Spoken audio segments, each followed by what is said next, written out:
En 50 avant Jésus-Christ, nos ancêtres les Gaulois avaient été vaincus par les Romains après une longue lutte. Des chefs tels que Vercingétorix doivent déposer leurs armes aux pieds de César. Ouah! Gling! La paix s'est installée, troublée par quelques attaques de Germains vite repoussées. Pompon, on s'en fâche. Mais attention, on reviendra. Toute la Gaule est occupée.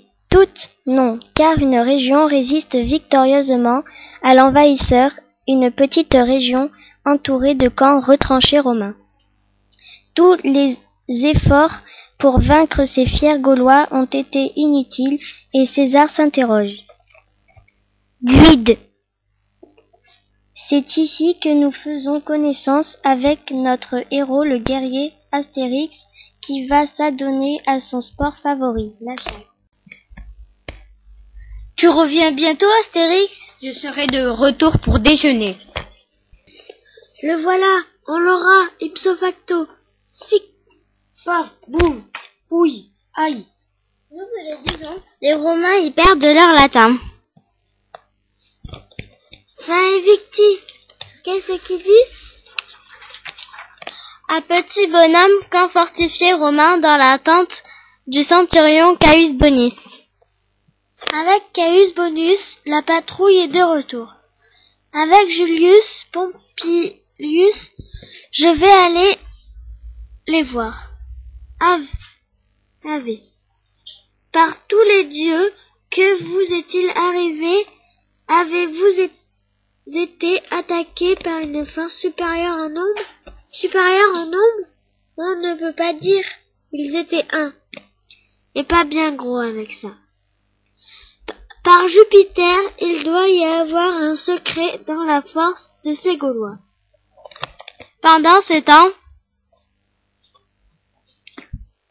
te voici de retour, Astérix. Rien de spécial? Non. Ah si, j'ai assommé 4 Romains. Ah bon?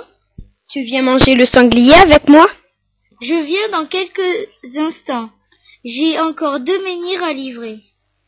Entre, Obélix, le rôti est prêt. Miam, miam, Astérix. Les Romains vont se fâcher. Ils vont lancer une nouvelle offensive. Bah! Tant que Panoramix, notre druide, continuera à préparer sa potion magique, les Romains ne peuvent rien contre nous. Allons d'ailleurs visiter le druide. Il doit être dans le feuillage en train de cueillir le gui avec sa serpe d'or. Chic, tchac. Panoramix, oh, druide! Oui. Tu m'as fait sursauter. Je me suis coupé avec ma serpe. Je m'excuse. Le jour est venu pour moi d'avoir ma ration de potions. Bon, d'accord. Venez chez moi. Voici la potion qui rend invincible. La potion qui décuple les forces du consommateur pendant un temps limité. Quelle est la recette de cette potion, ô druide? L'origine de cette recette se perd dans la nuit des temps. Elle ne se transmet que de bouche de druide à oreille de druide. Tout ce que je peux te dire, c'est qu'il y a du gui et du homard. Le homard n'est pas nécessaire, mais ça donne du goût à la mixture.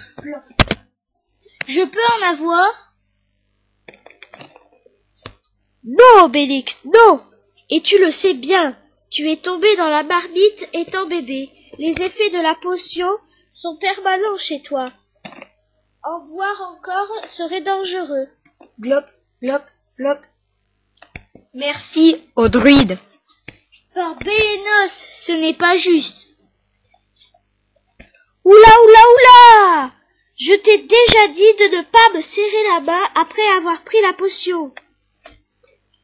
C'est vrai, je ne connais pas ma force.